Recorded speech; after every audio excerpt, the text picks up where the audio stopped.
Olá, tudo bem? Eu sou o João Pedro Fragoso. Aqui comigo está o Bernardo Coimbra, Fala, Fragoso, tudo bem, meu amigo? Tatiana Furtado, E aí, Fragoso, tudo bem? tudo bem? E Diogo Dantas, direto dos Estados Unidos, lá na cobertura do Mundial de Clubes, na Copa do Mundo de Clubes. E esse é o Toque Passa num formato um pouco diferente, um pouco mais despojado, claro, sempre com oferecimento da Set Games. Hoje sem nenhum convidado específico, mas com o Diogo lá dos Estados Unidos, o Bernardo e a Tati aqui do Rio comigo, para a gente falar um pouquinho sobre essa experiência que a gente viveu com o Mundial de Clubes, com esse Mundial no novo formato, 32 clubes, um formato parecido ali com o da seleção. E a gente vai falar com o Diogo sobre as experiências que ele teve lá, sobre as vivências, sobre a forma como ele viu os times brasileiros, sobre a forma como ele viu os times europeus e os torcedores europeus, claro, os torcedores dos Estados Unidos também. Então, Diogo, para a gente já começar nesse bate-bola, cara, eu queria perguntar para você como é que você enxergou que os americanos viveram o Mundial de Clubes por aí. Você acha que o torneio pegou? Fala, Fragoso, tudo bem? Bom, prazer falar com vocês aí, nesse formato aqui desse bate-papo. É... o torneio está completando aí 30 dias, né? 30 dias que eu estou aqui nos Estados Unidos e a gente vai ter essa final entre dois clubes europeus. E a sensação que a gente tem é que o fã de futebol aqui dos Estados Unidos é um fã muito diverso, né? Tem os latinos, tem os brasileiros que acompanharam bem as equipes brasileiras que vieram. E o torcedor local é um torcedor muito fã de futebol europeu. Então, desde as primeiras fases, a gente reparou essa aderência maior nas partidas que tinham os clubes europeus. E os públicos, né, nos estádios foram maiores nesses jogos e mais diversos, né, mais espalhados pelos estádios. Não era aquela torcida atrás do gol que caracteriza, por exemplo, o pessoal que acompanha o Flamengo, Fluminense, Botafogo e Palmeiras. Eram mais espalhados. E muitos imigrantes, né, teve toda essa questão antes do torneio começar, sobre o temor de fiscalização sobre os imigrantes. Na prática, isso não rendeu nenhum tipo de problema para os torcedores que estavam por aqui. Inclusive, os Legal. brasileiros temiam isso no começo. Mas, no fim das contas, a sensação que deu foi essa, assim, de um torneio que a galera que mora aqui aproveitou para ir, principalmente quem curte os times europeus, e os brasileiros, muitos brasileiros que vivem, trabalham aqui, alguns imigrantes até ilegais, né, pelos relatos que eu tive, aproveitaram também para acompanhar as equipes brasileiras, e alguns, eu vou te dizer, tem torcedor de Palmeiras, de Fluminense, até agora por aí, rodando nas partidas que ainda restam aqui do Mundial. E os torcedores europeus, cara, você reparou se eles compraram barulho, viajaram ou não? Agora a gente viu os ultras do PSG contra o Real Madrid, que não estavam na primeira fase, na fase de grupos, no jogo contra o Botafogo, por exemplo. A torcida do Botafogo foi a que a gente mais ouviu da transmissão. Não sei se o pessoal aí nos Estados Unidos teve essa percepção também. Você acha que os torcedores europeus compraram o barulho do torneio em relação a viajar para os Estados Unidos? Eu acho que muito pouco, assim, dos que eu conversei era o pessoal que já morava aqui, ou família, tinha gente, enfim, que viajou e aí tinha algum amigo, ou gente que estuda aqui. Isso é Legal.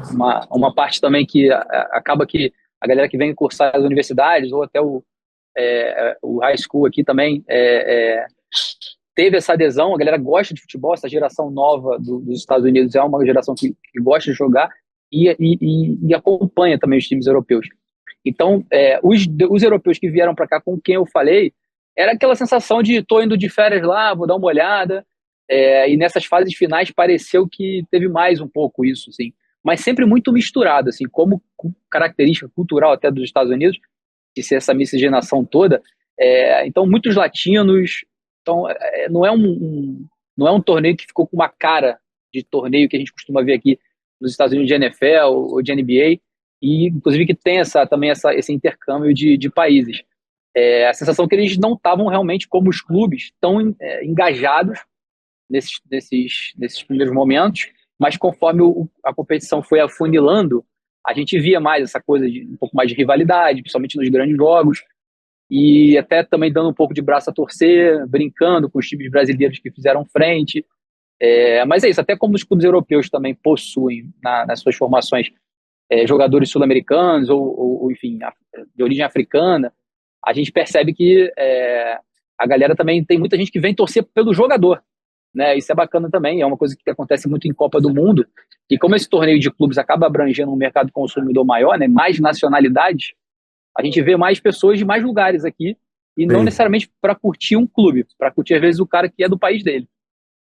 Tipo um torcedor que é do Equador vai no jogo do PSG agora para torcer pelo Meu Deus. Caicedo, por exemplo, assim, ou pelo Pacho, que enfim não vai jogar, mas poderia ser em relação ao PSG, mais ou menos por aí.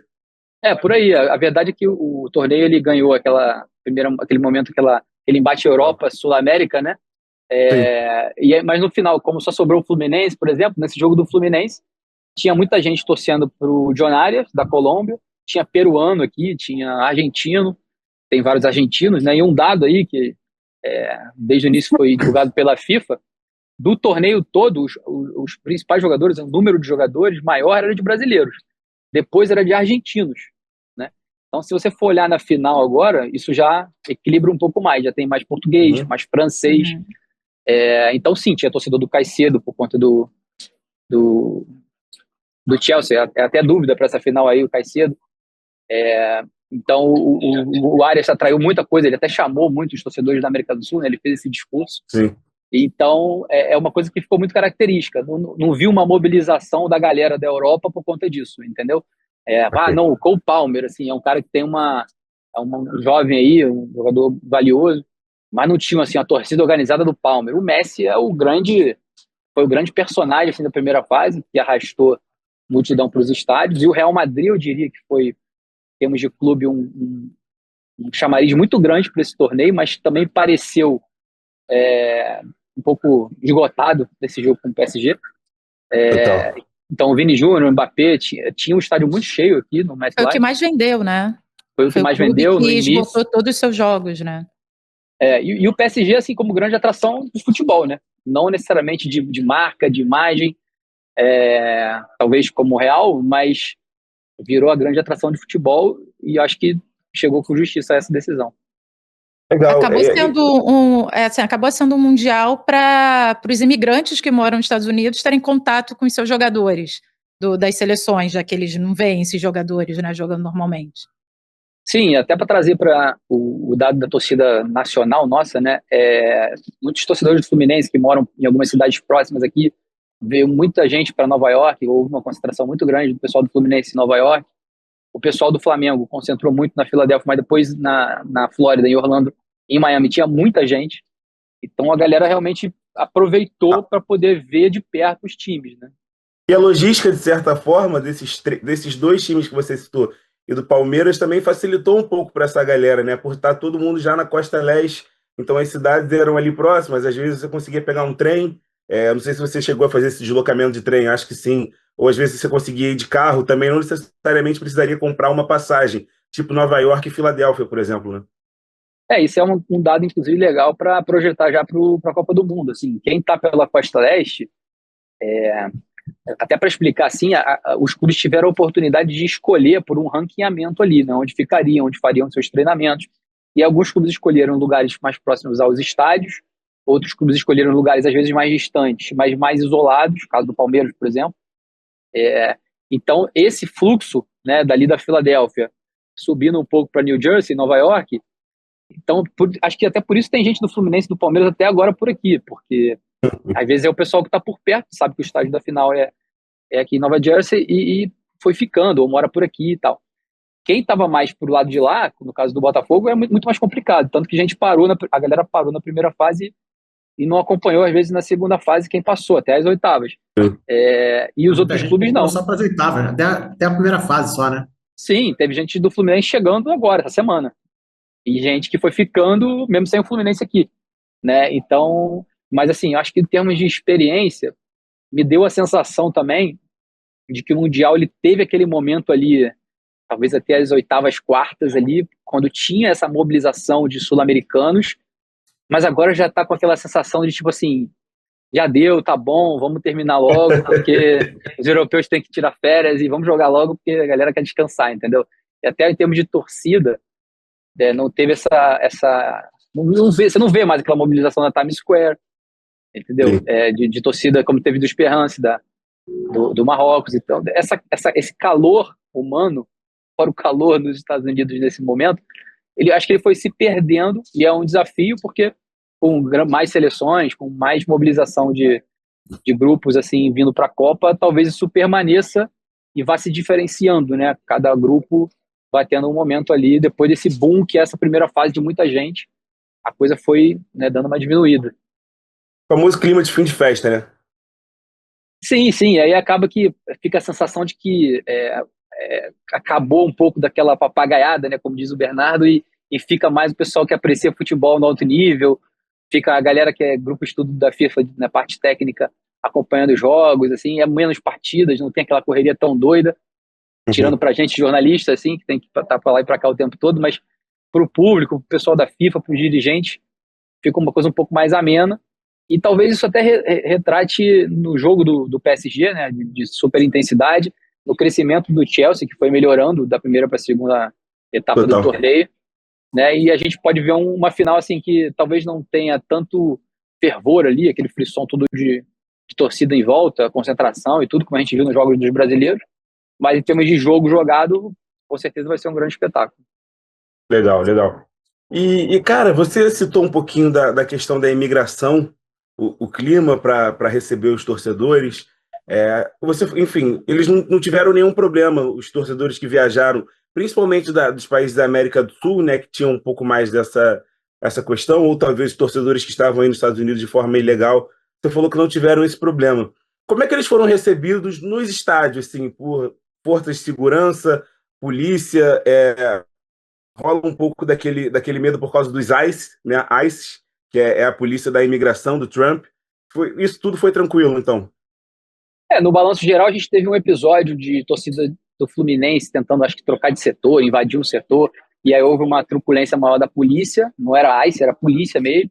A fiscalização toda aqui ela é feita com a FIFA, com o apoio da polícia, então sempre tem carros de polícia nos locais de treinamento, no estádio, bastante coisa, tudo muito fechado, assim, né, deslocamento sempre direcionando tanto o público quanto o staff, quanto, enfim, voluntários, para áreas específicas nas entradas, né, todo mundo com a credencial que permite a entrada nos seus lugares, e quem está com ingresso consegue passar só de determinados locais.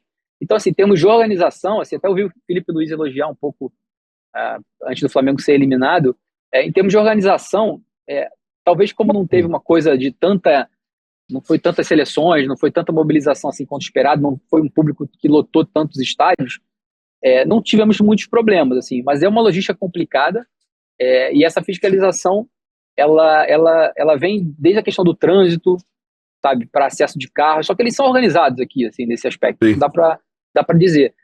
Mas eu não reparei, assim, nenhum relato de problemas maiores do que um deslocamento, às vezes, grande, ou o próprio calor. Eles têm uma coisa muito cultural aqui, que são os K9, né, que são os cães que fazem as revistas, e sempre nos estádios tem uma parte ali que tem revista com cães, revista de detector de metais. Então, acho que, no geral, como grandes eventos, assim, eles estão acostumados a organizar, foi um teste que, dentro desse aspecto, passou, assim, acho que não teve nenhuma questão. O ICE, na verdade, ele nem teve presente como se esperava nos estádios, assim, a polícia era uma polícia local mesmo, não era de imigração, então acho que com aquele temor inicial, que até fez alguns torcedores não irem a jogos, depois que não teve nada nos primeiros momentos, e teve aqueles protestos iniciais, né, Los Angeles, na Filadélfia, isso também deu uma amenizada, assim, essa pauta nos Estados Unidos mudou, assim, não teve muito mais isso, mas os relatos iniciais eram de uma fiscalização tremenda nos locais distantes das arenas, né? Agora, nos locais dos jogos, a gente não tinha nem relato, nem chegou a testemunhar nada disso. Então, eu acho que para o ano que vem pode ser que, com mais países, né, uma restrição maior, a segurança se reforce. Países com restrições, inclusive. Com restrições, né?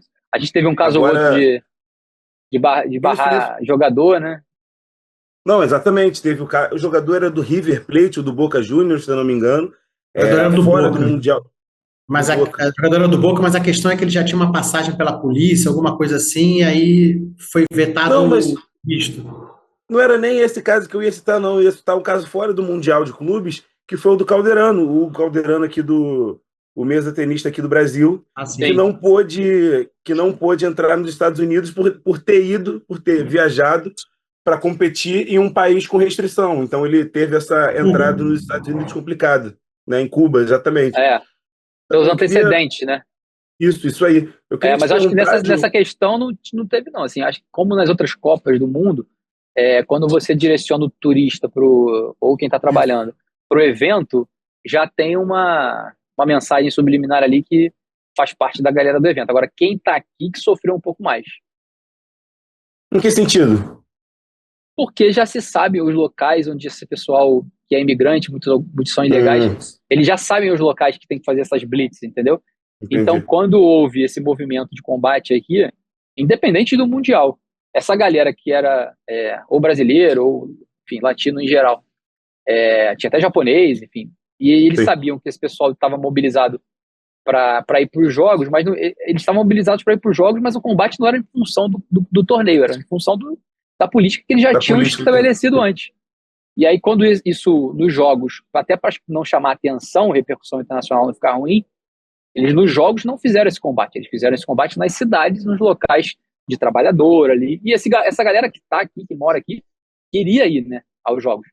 Mas, assim, no geral, o que eu vi mesmo foi gente vindo de outros lugares para cá. Quem morava nos lugares, ou trabalhador, até pessoas mais humildes, assim, você via menos. Né? Até porque é um deslocamento, é um custo. Depois que a FIFA baixou o preço dos ingressos, assim, mas você tem que ter uma logística mínima para chegar aqui, né? Então, no fim das contas, eu acho que isso saiu um pouco da pauta, porque quem estava aqui nos estádios e tudo, era uma galera que não vive aqui, né? na vida de trabalhador daqui. Agora, eu não sei se o Bernardão ou se a Tati chegaram a acompanhar em algum veículo da mídia internacional, não só aqui no Brasil, mas na América do Sul, na Europa e nos outros continentes, falando, já tentando prever como é que seria essa questão da imigração para a Copa do Mundo aí nos Estados Unidos. É o que você falou, quando você recebe um grande evento, você se coloca à disposição para sediar um grande evento, você, de certa forma, está aceitando receber muitos turistas de outros países, até nesses países que têm restrições. Mas, de certa forma, não deixa de ser uma preocupação também, né? Agora, por exemplo, aqui na América do Sul, a Venezuela está para ir para a repescagem para a Copa do Mundo, nas eliminatórias. Não vai conseguir se classificar nas eliminatórias de uma forma direta, mas pode passar pela repescagem, se eu não me engano. E aí a gente fica se perguntando, pensando como é que vai ser para o governo Trump receber não só a seleção venezuelana, como os venezuelanos de fato na Copa do Mundo, no país, assim. Então, eu não sei se vocês chegaram a ver alguma coisa, se você aí, Diogo, viu a imprensa americana tentando prever já, se antecipar esse tipo de movimento, às vezes com alguma apuração do tipo. O Irã também já está passando. O Irã, acho que é o Irã que é a grande preocupação no momento, exatamente. É o Irã, pela questão da conjuntura, são os torcedores iranianos, porque tem uma restrição de fato, né? A FIFA entra no circuito, né? Nessas situações, ela entra no circuito, né? Assim, nos bastidores, a maior preocupação dela é com essa questão das restrições aos torcedores, porque é isso, quando você compra o ingresso, você faz uma identificação, né? Você tem a identificação do torcedor, você já pega isso no aeroporto. Então, quem precisa de visto e tal, tem que ver isso tudo, e no aeroporto você pega essa identificação para entrar no país e tem que ficar andando com ela, para cima e para baixo. Você é um torcedor de outro país para ver os jogos. Como eles vão fazer com, por exemplo, a torcida iraniana, lembro que no Catar eram muitos, né? Óbvio que pela proximidade entre os países, mas tem muitos iranianos que moram nos Estados Unidos, legalmente, óbvio, e às vezes eles vão com família inteira para ver a Copa do Mundo, então trazem as pessoas que estão no Irã para irem para os jogos.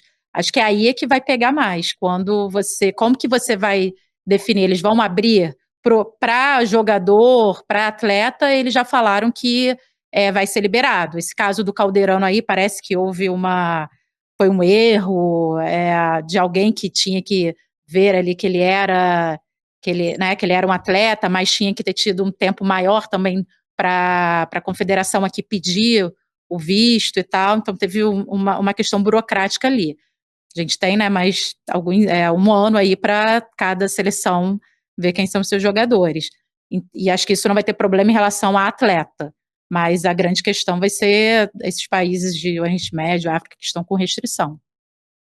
E assim, uma sensação que eu tenho dos estádios, assim, a gente não viu muitas manifestações, talvez a do torcedor do Esperance ali, Mas, assim, não tinha muita manifestação religiosa. Uma coisa que eu tentei procurar aqui, se tinha a bandeira da Palestina. Às vezes você via, assim, não via um combate muito grande, mas às vezes a polícia entrava num circuito ali para regular comportamento. A questão dos sinalizadores deu problema aqui, isso é um ponto importante. Bandeiras tinham um tamanho específico, fora do estádio tinha tipo um modelo, assim, com um tamanho, para você medir a sua bandeira, ver se pode entrar. Então, assim, tem alguns detalhes que eles limitam aqui. E quando tem essas torcidas ali, às vezes querem levar cartaz ou alguma manifestação religiosa, normalmente isso é limitado, né?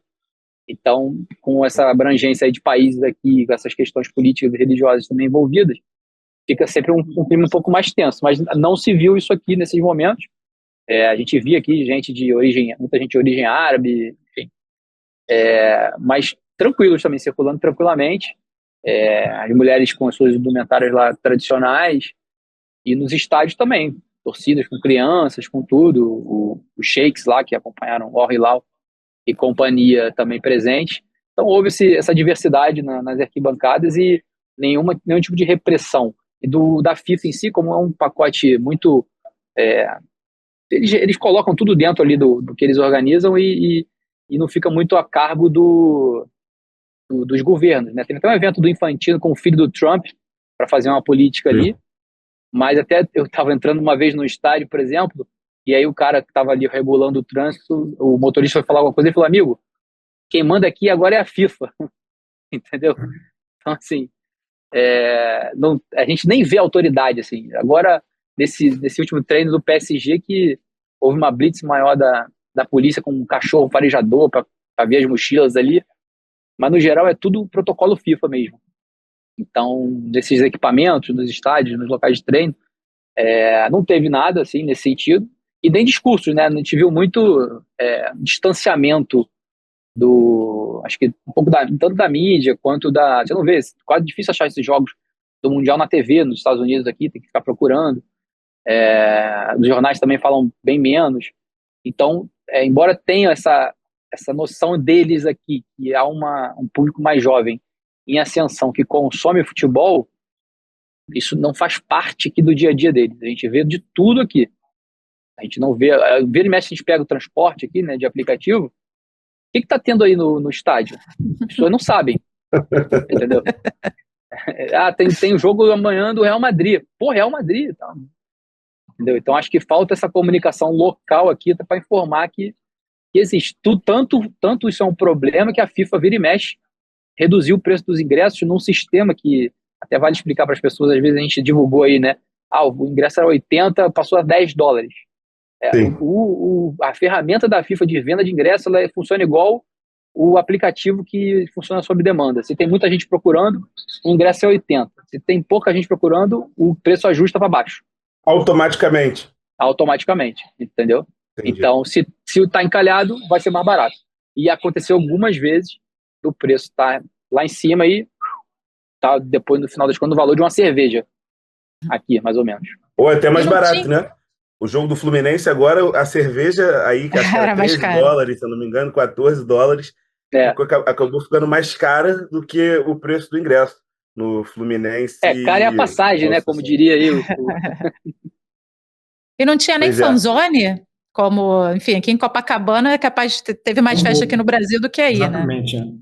Não, um comportamento muito recorrente aqui, e aí acho que é cultural de quem vive, mesmo sendo imigrante, é vir para o estádio, os estacionamentos, né, são enormes. Então tem pouco perrengue. A galera chega de carro ou chega de trem e vai para as áreas dos estacionamentos que são próximas aos portões. Imaginem um Maracanã, só que próximo ao Maracanã, aos portões do Maracanã, tem quase que outro tamanho de Maracanã só de estacionamento em cada portão. Então a galera vem, estaciona, e aí depois fica ali, abre a mala do carro, tira o cooler, tira a vez churrasqueira, bota aquelas barraquinhas que, né, tipo toldo. Que é o que acontece muito nos esportes americanos aí, sim, né? NFL, por exemplo. É isso. Aí é o segundo jogo da NFL. Automobilismo, NASCAR, né? Fórmula Indy lá em Indianápolis, 500 milhas de Indianápolis Só vê a fumacinha do churrasco, né? Exato. O cara dando volta ali no oval e o pessoal só a fumacinha atrás. Churrasco bom, a galera tem uma carninha boa aqui. Agradou, cara, churrasco? Um torcedor do Flamengo fez um churrasco uma vez, eu provei e tava mal passado ali no ponto bom, entendeu? Então, assim, a galera família, só que eles não podem comercializar, né? Às vezes você olha assim, a churrasqueira tem 10 espetinhos, você fala, pô, o cara vai vender isso aí. Não, é porque é um grupo grande, então uma organização ali para isso. E uma vez eu estava na Filadélfia, saí de um jogo que tinha esse comportamento, o jogo do Flamengo, e depois tinha um jogo do Philly, de beisebol. E do estacionamento, o estacionamento do estádio, que é, sei lá, 500 metros do Financial Field, já tinha a mesma coisa, só que só dos locais que iam pro jogo de beisebol. Era 2 horas depois de acabar o jogo do Flamengo, ia ter esse jogo, então o comportamento era o mesmo. E aí cada equipamento, né, talvez valha a gente falar disso, tem essa sua realidade, assim, de se dá para chegar de metrô, se dá para chegar só de carro, se dá para você fazer essa farra ali um pouco do lado de fora, o tailgate, que é esse aquecimento. Uns tem bares próximos, por exemplo, MetLife, não tem nada perto. Tem um shopping a 2,5 km. Então o pessoal tem que chegar no trem e vir andando. Ou fazer essa concentração do lado de fora ali no estacionamento. Não dá para vir andando de um lugar que eles vão concentrar próximo daqui para depois vir para cá. Esse tipo de relato a gente ouviu. Não tem um barzinho, também. Não tem um barzinho para rolar uma Não tem um bar perto, não. A galera aqui do Fluminense, por exemplo, se reuniu num bar lá em Nova York. E, pô, para você sair desse estádio para Nova York, você tem que pegar um ônibus que algumas vezes passa aqui próximo à parte de dentro do estádio, demora 50 minutos para chegar em Nova York. Entendeu? Então, é um pouco de perrengue também nesse sentido. Dificulta essa mobilização. Por isso que a mobilização é no estádio, no estacionamento. E outra coisa também, cara, que a gente estranhou aqui do Brasil, até porque aqui a gente está acostumado a 40 graus, 11 da manhã, jogo. Alfredo Jaconi, uma chuva terrível, neblina, jogo. Então, uma coisa que a gente estranhou muito, e nos esportes americanos também, na NFL, isso não acontece muito, do jogo ser paralisado por condições climáticas. Então, esse foi o primeiro contato, de fato, na Copa América. Eu também não lembro se aconteceu, mas eu acho que não.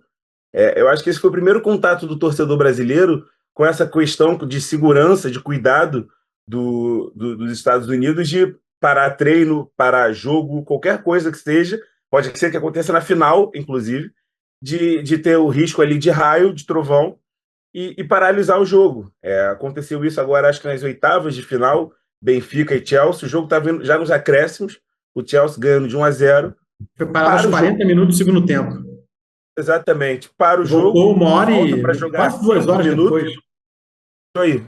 2 horas de paralisação para voltar e jogar 5 minutos, mais o tempo ali da prorrogação. O Benfica foi conseguir um gol de pênalti. Aí o Chelsea pode dizer, pô, os jogadores ficaram frios, perderam um pouco da concentração. Isso causa muita estranheza aqui. Como é que foi para vocês aí? Essa é uma pauta que todas as vezes que o pessoal da FIFA é perguntado em relação a isso, eles não têm muito resposta, assim, porque não tem como controlar a natureza, é um protocolo de segurança que isso transcende o que a FIFA determina para a competição. E rapidamente para explicar, tá essa situação de prenúncio de tempestade de raio, que eles chamam, né? Então, se cair um raio a 15 quilômetros daqui do estádio, é ameaça de que vai cair no local onde as pessoas estão ali descobertas. Então, a ordem chega no celular de todo mundo, vá para um local coberto e aguarde. E aí a segurança mobiliza essa evacuação imediata do estádio para o pessoal ir para a área coberta da marquise. Então, assim, os jogadores... E uma dúvida, os torcedores podem sair do estádio? Ou eles também são proibidos de sair e tem que ficar nessa marquise, nessa área? Quando essas pausas aconteceram durante os jogos, né, que é o grande problema, tá todo mundo dentro do estádio. Então, todo mundo fica ali dentro, não há um movimento de saída do estádio. Quem está do lado de fora, na área da segurança, vamos dizer assim, e está numa área descoberta, fora do estádio, digamos assim, né, no entorno, se tiver segurança ali, a segurança vai orientar a ir para a área coberta. Agora, aconteceu num jogo que teve esse problema, que foi até o jogo do Fluminense. Teve esse problema, voltou o jogo. Quando acabou o jogo, a tempestade de chuva mesmo caiu. Sim. As pessoas já estavam indo embora. Aí não tem muito como controlar, assim, né? Tem que fazer, né? Não tem o que fazer, porque aí você já está fora de uma área de segurança, de um perímetro de segurança que tem a atuação da polícia. Agora, eles não vão catando as pessoas na rua, tipo, vão para suas casas. Tanto que as pessoas recebem nos próprios celulares. Então, assim, mas já tem uma consciência de quem vive aqui para seguir esse protocolo. Agora, pro futebol, que isso é muito, muito novo, porque o futebol aqui já teve essas situações aqui, até depois eu pesquisei quando aconteceu, outros momentos históricos aí de problemas, não só no futebol, em outros esportes também, só que eles tratam como uma questão de segurança. Então, foi quando mudou, né? Foi em 2012 que teve um evento da NASCAR que morreu uma pessoa e eu não lembro quantos ficaram feridos, justamente porque eles demoraram a tomar a atitude de evacuar a área. Eles avisaram, o aviso demorou a chegar, sei lá, quase meia hora para a organização do evento, e a organização do evento demorou mais, sei lá, uns 15 minutos para evacuar. E nisso, o raio já tinha caído no estacionamento, matou um homem e não sei quantos feridos. E desde então, esse protocolo virou um protocolo nacional, mas tem umas diferenças entre estados e tal. E isso é algo que, ao contrário da questão da imigração, que me parece que a FIFA vai tentar ali ainda uma conversa, né, com o governo para tentar amenizar. Isso aí é ponto pacífico, que tem o alerta, não tem o que fazer. É inegociável e eles têm um protocolo já interno do que fazer se demorar X horas, mas eles não divulgam o que vai ser feito. Não se trabalha com a ideia de vamos adiar jogo ou não, porque isso muda a logística de todo mundo, né? Apesar de ter um período, porque vão ser 3 dias seguidos, né, de folga entre um jogo e outro na Copa do Mundo. Então, na Copa do Mundo, de seleções. De seleções. Daria ali para você encaixar, mas eles não divulgam se isso vai acontecer ou não. E uma coisa que você falou, a Copa América não teve, né, que a gente lembra, tem muito a ver com a questão do horário. A Copa América, como é uma competição voltada para a América do Sul, né, principalmente... Os jogos foram à noite, os jogos, né? São à noite, e a grande incidência de tempestade de raio entre meio-dia e 6, que são os horários que estão sendo colocados por causa da Europa. Esse é o grande ponto, tá, hoje aqui de discussão. Essa questão do horário que atende a transmissão para a Europa, só que é dentro desse intervalo em que essa possibilidade de tempestade de raio é maior. Não sei, talvez a Flórida, que é a capital dos raios, conhecida como capital dos raios. Será que os jogos na Flórida, eles não conseguem colocar depois, já mais para a noite, mesmo que o jogo seja de madrugada para a Europa? Enfim. Agora, o grande detalhe é isso, né? Pode falar, Bernardão. Não, agora tem uma questão também em relação ao próximo Mundial de Clubes de 2029, que o Brasil quer ser sede. É o que a FIFA vai fazer também, né? Ela vai deixar no meio do ano, que no Brasil, entre aspas, dependendo da cidade, é calor igualmente, ou vai deixar para o fim do ano, que a Europa não está em fim de temporada, está em meio de temporada, mas o calor aqui é de rachar também, né? Você vai jogar no Rio de Janeiro, vai jogar na Bahia, em Salvador, enfim. Dezembro é calor o tempo todo também. Então a FIFA tem essa questão para decidir também, né? Porque os europeus reclamaram muito, né, desse torneio nesse período, né? Isso aí a gente tem uma matéria com a Tati em relação a isso, essa questão física. O que a gente tem que entender, eu acho que é o seguinte, assim, não vai se jogar futebol só nas condições ideais que tem na Europa, das grandes competições lá, da temporada deles, que é pautada também no inverno deles lá, né? Então, eles, nesse formato do Mundial, quando você cria esse enfrentamento, você tem que, né, dependendo, você vai ser no meio do ano, as diversidades ali. Eles têm que se acostumar como outros países se acostumaram, enfim. E há momentos na Europa que também está calor, mas é momentos que eles estão mais de férias. Então, como várias questões do jogo, né, isso é mais uma questão para ver essa adaptação. Mas acho que no esporte como um todo aí, né, no futebol também, porque exige cada vez mais físico, intensidade, a gente pode partir para uma discussão se a gente vai ter não só gramados artificiais ali sintéticos, mas estádios climatizados, que a gente teve um estádio aqui climatizado. O Atalanta, né? Atlanta. Mercedes-Benz. Em Atlanta, o Mercedes-Benz. E na Copa do Catar, a gente também sofreu com esse problema lá, né? Então, acho que a discussão passa a ser essa, assim, como é que a gente vai resolver esse problema? Como se resolve aqui no dia a dia. Tem milhares de geradores aqui em volta de todos os lugares que a gente vai, com ar-condicionado no talo.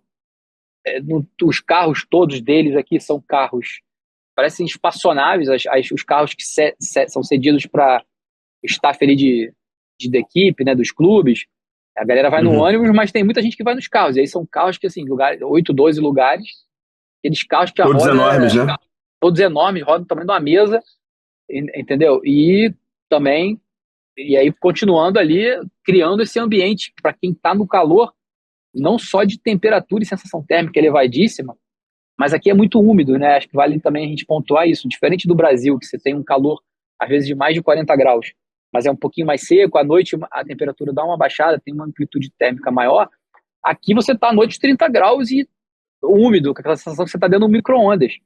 Né? Então é isso que os jogadores relatam como incômodo, não é só a temperatura, é porque o desgaste nessas circunstâncias ele é muito maior. Né? Então quando você compara aí os brasileiros, os sul-americanos, enfim, os europeus, todo mundo reclama disso, não é só quem joga na Europa, porque a condição não é numa condição que a gente está acostumado.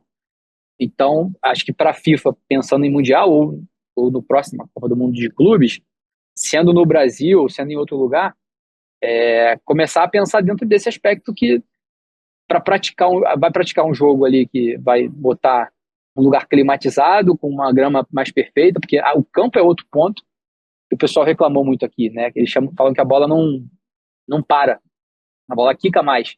Então, um dado também interessante eles têm uma super mangueira que antes do jogo e nos intervalos entram meia dúzia de carinhas ali segurando, inclusive parece que estão segurando uma anaconda, assim, uma cobra, um que aponta para onde vai molhar no gramado e fica meia dúzia segurando o corpo da mangueira, porque é uma mangueira de uma bitola enorme e eles ficam ali jogando no campo.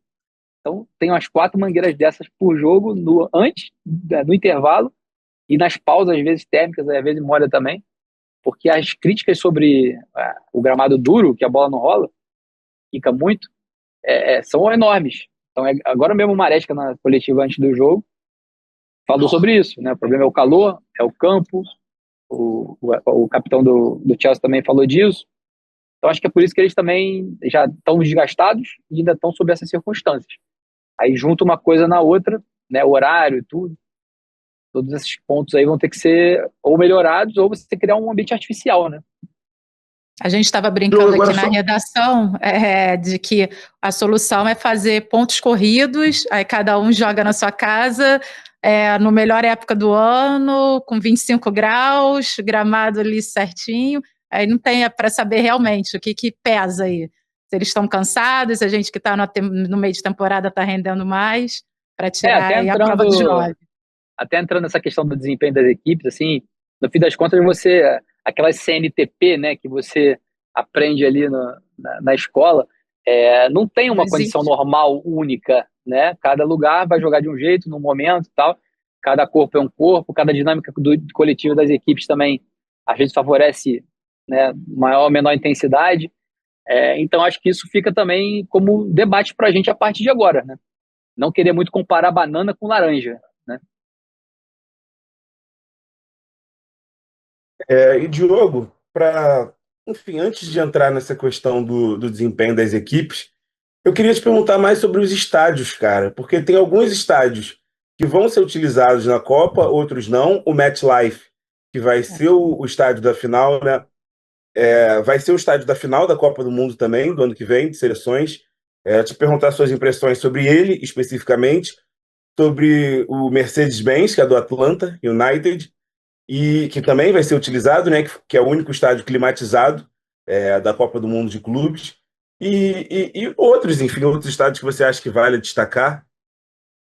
Aqui o MetLife, que é o estádio da final, o Fluminense chegou aqui também na primeira fase, é um estádio de capacidade de em torno de 80 mil lugares, e eles têm uma característica aqui, esses estádios de NFL, que eles têm quase que um terceiro andar, assim, né, que parece que você tá vendo o jogo do céu ali.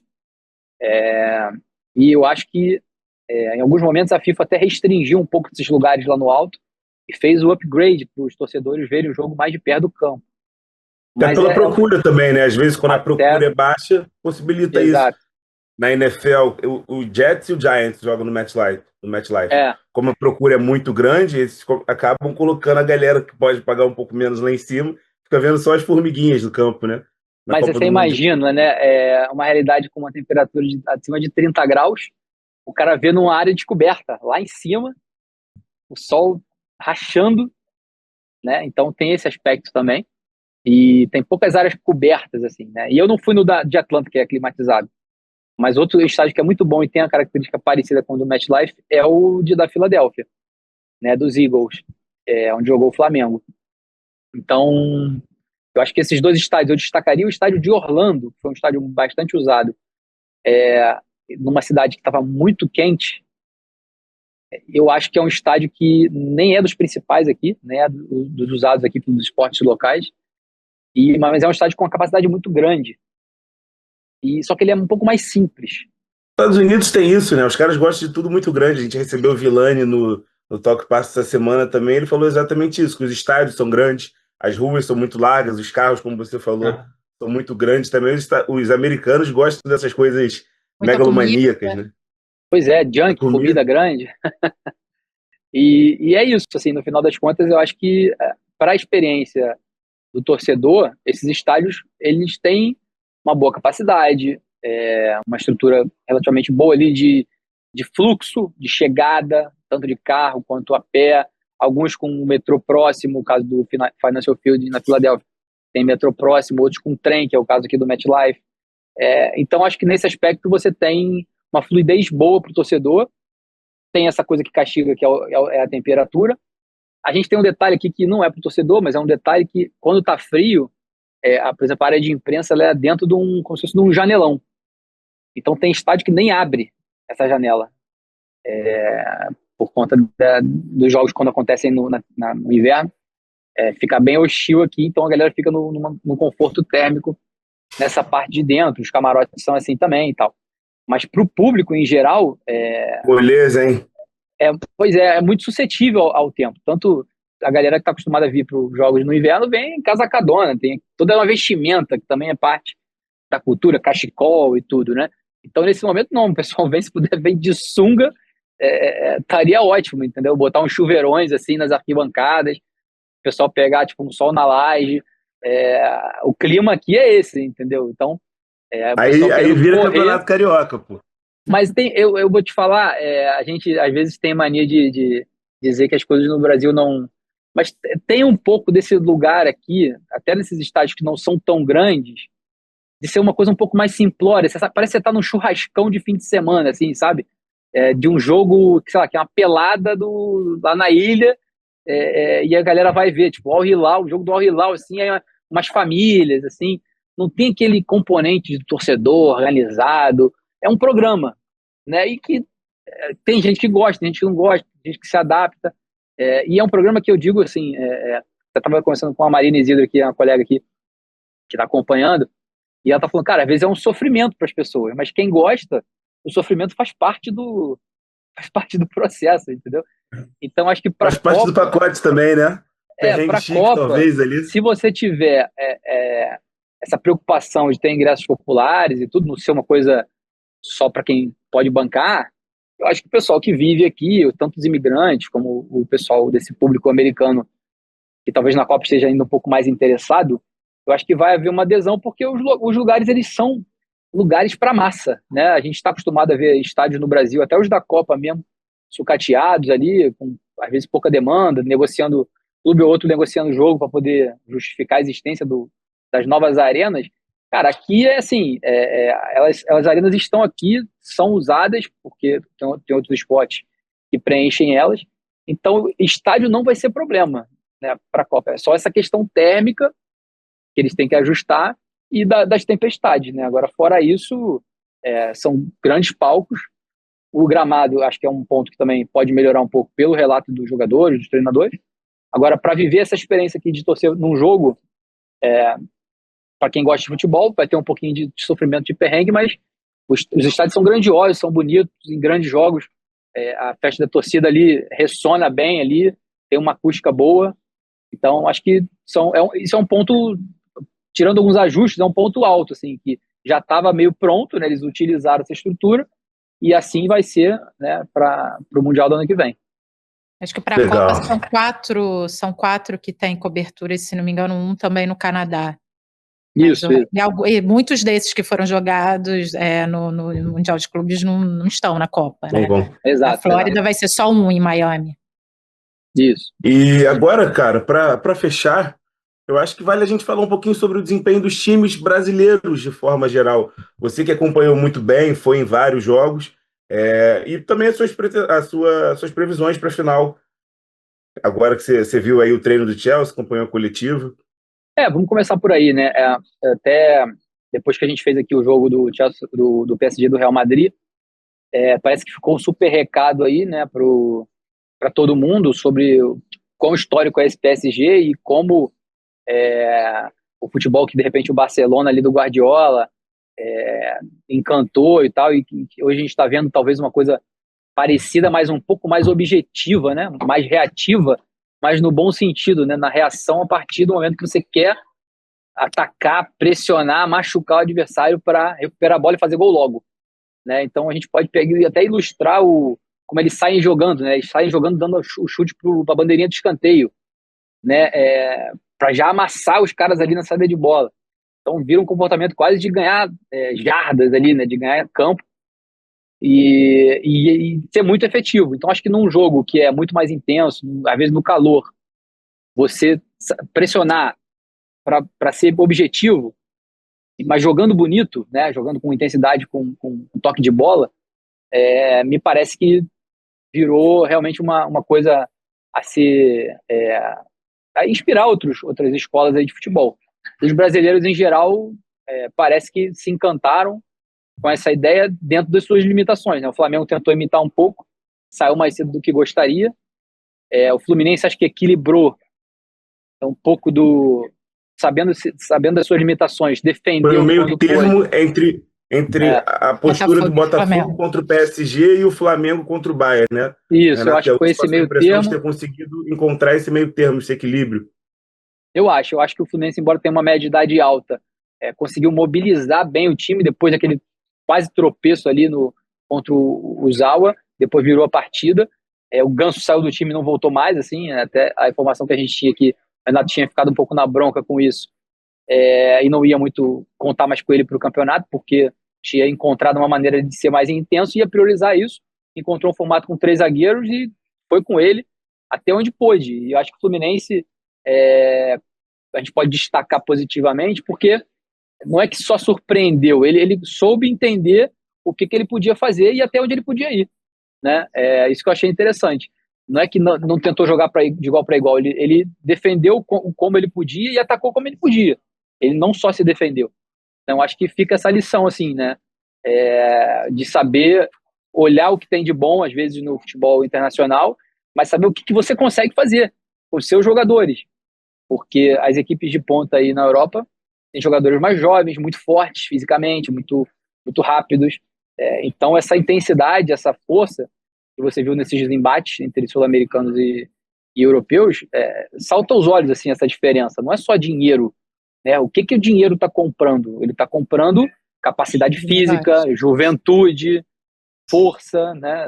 Pode ser um cara super experiente como o Thiago Silva, cracaço de bola, mas ele não vai aguentar ali aquela velocidade do Pedro Neto. Isso tudo mais adaptação instantânea, né? Vídeo João Pedro agora. Deu tudo isso que você falou e a adaptação de chegar e já resolver, meter 2 gols ali, enfim, classificar o time para essa final, né? Eu acho que os brasileiros que estão aparecendo até nessa final, tem os zagueiros do PSG, né? E o João Pedro agora que, enfim, caiu de paraquedas, o Beraldo e o Marquinhos no PSG são um jogo com bola, né? E o Wenger, que é o Arsène Wenger, que é o cabeça ali desses estudos da FIFA do Mundial, ele vem falando assim que os zagueiros constroem, mas destroem. Os meias jogam, mas também combatem. Os atacantes pressionam e tem que jogar. Então os jogadores estão tendo que ficar mais completos. Eles não podem fazer só uma coisa bem. E para você fazer tudo bem, tu tem que estar voando, né? Fisicamente, então, sim. Acho que nessa comparação, quando você vê o time do PSG jogar, o Vitinha, por exemplo, que está em todos os lugares do campo, ou um Caicedo no Chelsea também, que tem muito vigor. Você olha os times brasileiros e a galera que está ali nessa função, às vezes é uma galera de um pouco mais idade, né? O Fluminense acho que teve um ponto positivo que esse trio de volante, né? O Martinelli, depois jogou, me ajuda aí, Bernardo, jogou o Nonato, jovem também. Martinelli, Bernal, Nonato, o Bernal falhou. Depois sai o Martinelli e entra o Hércules ali. Isso, e o Hércules, exatamente. Então, assim, são 4 jogadores ali que o Fluminense conseguiu preencher esse meio campo e ter os momentos de defender também. O Fluminense conseguiu equilibrar, talvez, porque ao mesmo tempo que você tinha o Thiago Silva, zagueiro central com 40 anos, você tinha do lado dele o Ignácio e o Freitas, que eram caras de muito vigor também, né? E aí você tem no ataque. Oi? Fizeram um bom Mundial, os dois. Exatamente. O e aí você tem o Cano no ataque, jogo, que é um acho pouco que ele mais... fez diferença.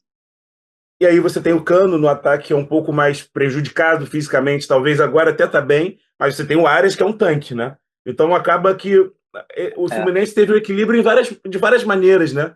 E fora sim, por exemplo, mobilização no último geral jogo, do Mundial. No último jogo eu vi um Samuel Xavier fazendo falta, embora seja mais velho, com uma sustentação que o Guga não deu. Do lado de Lau René, sustentou ali na linha ali, primeira linha de defesa, mas não saía, não tinha jogo. Tentava sair jogando com ele, não tinha jogo, a bola voltava. Então fez falta o Martinelli, acho que fez muita falta o Martinelli. O Arias jogou todos os jogos, já vinha de seleção, acho que fez falta também ele já não estava aguentando mais. Ele já estava sem gás ali naquele jogo ali, assim, claramente já estava ali já no último, faltou isso, último né? O pessoal aí é a questão do elenco, né? Também, né? Não tem reposição não tem o elenco, não tem reposição. Não dá pra você tirar o Arias. Se você tirar o Arias, você mata o time. Matou o time ali. Pois e quando o Renato fez ali botar o Everaldo, botar o Lima, melhorou um pouco o jogo da Inter, enfim, tentou de novo depois, mas o Everaldo, embora a entrega seja comovente, assim, ele não consegue ser atacante, né? E acho que esse é um detalhe também muito importante que a gente traz aí do desempenho dos brasileiros. Talvez o Botafogo tenha chamado a atenção pelo Igor Jesus, estava numa fase impressionante, mas os atacantes dos times brasileiros não disseram a que veio assim, nesses duelos. Assim. Quem apareceu mais ali, o Igor nesse jogo contra o PSG, que até hoje estamos falando dele aqui com o pessoal do PSG e do Chelsea, até o Wallace do Flamengo, por exemplo, é jovem, você vê aí, um jovem que salta aos olhos numa competição, num time que quase não dá oportunidade para jovem, né? E ficou ali tentando entender se jogava Plata, jogava Bruno Henrique, o Pedro, que está numa situação complicada no Flamengo por conta do Felipe Luiz não entender que ele vai jogar com esse perfil de pressão, né? E o Fluminense tinha o Cano ali voltando um pouco, né? Tava bem fisicamente, mas sem talvez o melhor ritmo que ele já teve, e não tinha muita outra opção. Agora você vê o Dembélé, você vê agora o João Pedro no Chelsea, mas enfim, tem outras opções no Chelsea. São times com muito vigor, né? E para definir os jogos. Então, acho que os times brasileiros igualaram muitas vezes na vontade. Taticamente, acho que houve uma boa mensagem ali de que a gente sabe mexer ali um pouco, fazer esse balanço quando necessário. Talvez o Felipe Luiz tenha criado essa ideia de que eles são melhores cedo demais, assim. O Flamengo me pareceu entrar com medo contra o Bayern de Munique. Mas no final das contas tem números bons. Vocês têm uma ideia, a FIFA ela fez um ranking de times que mais pressionam. Os europeus são os primeiros. Era o Bayern, o PSG entre os primeiros e o Chelsea. O Flamengo é o primeiro não europeu dessa lista ali, que pressiona, que joga mais adiantado. E os dos que destacavam no contra-ataque, o Botafogo aparecia bem. E o Mamelodi aparecia bem. Então, o Mundial, no geral, embora tenha se equilibrado em algum momento, esse perfil de jogo, de pressão, de protagonismo, ainda ficou com os times europeus. E quando o Flamengo tentou fazer um pouco diferente, tomou logo os 2 gols ali no início. Então, acho que o saldo, no fim das contas, é um saldo de saber jogar dentro das suas limitações. Acho que o Fluminense foi quem fez melhor isso, e por isso foi mais adiante. Para mim, ficou muito claro que, embora o Renato não seja um catedrático como técnico, ele é um cara que, assim, ele olha e fala, é simples, eu não vou tentar medir velocidade do meu time com a desse time, força do meu time com a desse time, mas vamos lá, vamos se matar e vamos segurar aqui um pouco, e na hora de dar uma estocada, se você for olhar como o PSG joga, só que o PSG faz isso em todos os lugares do campo. Essa pressão, a bola tá ali, tem 4, 5 ali em volta. E quando eles estão com a bola também, eles estão jogando próximo, até fazer aquelas invertidas, ou pro Hakimi, principalmente pro Hakimi, ou pro o Nuno do outro lado. Então, assim, os times brasileiros não conseguem, ficou muito claro olhando os jogos nos estádios, assim, os times brasileiros passa a bola ali para trás, aí toca pro goleiro, aí tenta rodar, fazer aquela saída um pouco mais apoiada, com os volantes vindo para jogar, entendeu? Mas quase nunca em velocidade vindo de trás para fazer uma transição muito rápida. Essa característica, ela ainda é dos times europeus que têm elencos caros, fortes, velozes, né, tecnicamente muito bons, porque eles quase não erram passe, né? Você viu o meu Real Madrid, os caras fazerem uma lambança no jogo contra o PSG, mas em geral é difícil fazer eles errarem, né? O Flamengo falou que ia tentar fazer contra o Bayern de Munique, não conseguiu. Sem me alongar aqui, eu teria curiosidade de saber como é que seria um time do Fernando Diniz, seja ele qual for o time que ele estivesse treinando nesse Mundial, nesse formato, não 2 partidos ali, uma semifinal, uma final, se fosse o caso. Mas eu teria curiosidade de ver um time do Fernando Diniz disputando uma fase de grupos, depois uma possibilidade de mata-mata, eu teria essa curiosidade de como é que seria esse enfrentamento dele com esses times.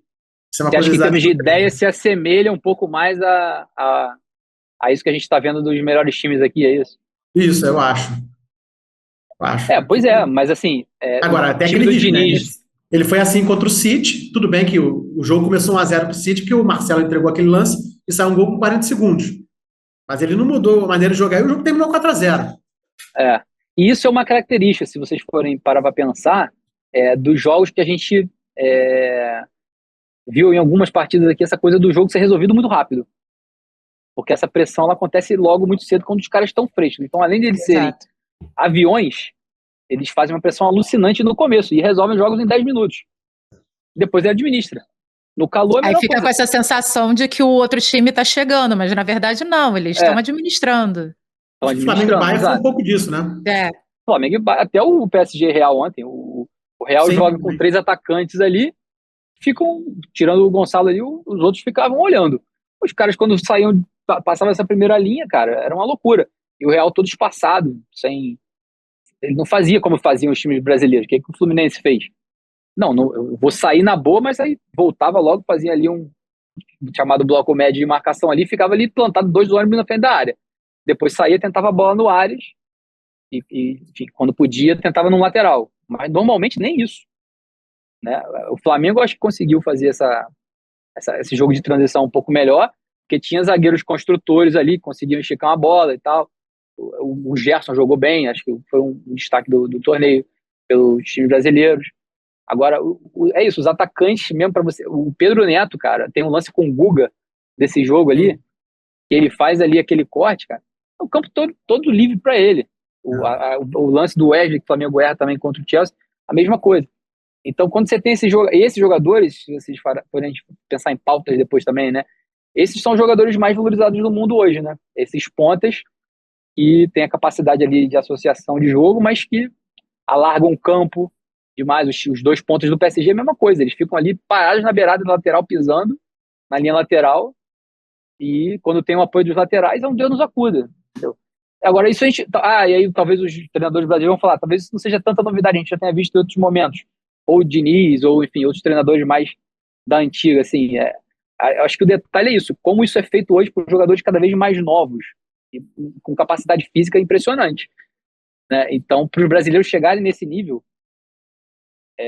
acho que esse Mundial termina com uma sensação de que a gente ainda não tem como manter jogadores com essa média de idade ali, 20 e poucos anos, com essa capacidade física e técnica, né? Pode ter ideia do jogo, a ideia do jogo pode ter, mas para enfrentar esses caras, você tem que ajustar a sua ideia, porque senão eles vão ter mais capacidade física e técnica que você, e você não tem um jogador, né? O Felipe falou. Não tem um jogador, vai ser só uma ideia. O jogador vai embora. O João Pedro tá lá, não tá aqui. E o Felipe fala, né, em um momento, numa coletiva, né? Acho que até antes do Bayern, por exemplo, ele fala, a diferença é que o Vinícius Júnior tá lá, não tá aqui com a gente. Né? Então, assim, a partir daí você pode pegar outro moleque na base e botar para fazer essa função.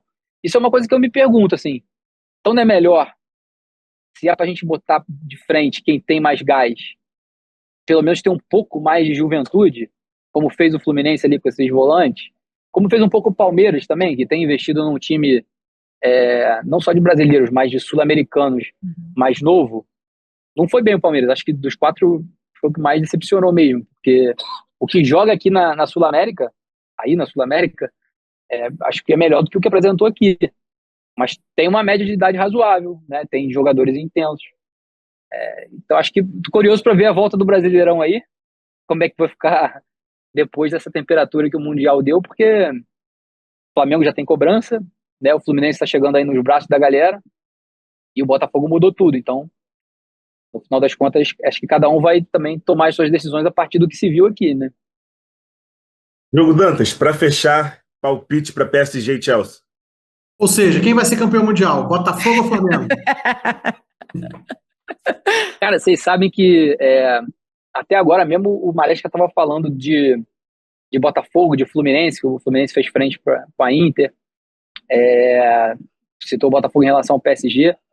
O Flamengo, a galera perguntou pro pessoal do PSG, porque o Flamengo fez frente ao Chelsea. Então, tem esses elementos aí dos brasileiros nessa final, mas eu acho que é uma final que está à parte nessa discussão de europeu versus sul-americano. É como se fosse uma final de Champions mesmo. Então, acho que tomara que o PSG confirme esse favoritismo e faça mais uma grande exibição, porque para passar realmente, reforçar essa mensagem de que esse é o futebol que a gente quer ver, né? Porque a gente fala de seleção brasileira e tudo, tá aí muito próximo do que a gente já viu nos grandes momentos de seleção brasileira, sabe? Jogadores decisivos, mas também um jogo coletivo muito bonito de assistir. O Chelsea está num momento de reconstrução, então não acho que eles vão conseguir bater de frente, assim, entendeu? Então eu acho que amanhã, vou dizer 3-1 pro PSG, domingo. Perfeito, meu amigo. Obrigado aí por compartilhar essas vivências aí, que você tenha muito mais até domingo. Quando voltar, estaremos de braços abertos para te receber. O futebol brasileiro também, que diz que está com saudade aí, tá? Tamo junto. Daqui a uns 3 meses eu apareço aí. Bom final de viagem aí, camarada. Tamo Valeu, junto, gente. tá? Obrigado aí. Abraço grande. Bernardo, Até mais. Abraço. Valeu, galera. Bernardão, Tati, obrigado aí, turma. Esse foi mais um Toque Passa. Esse foi mais um Toque Passa aí. Espero que vocês tenham gostado. E semana que vem tem mais. A gente volta. Valeu.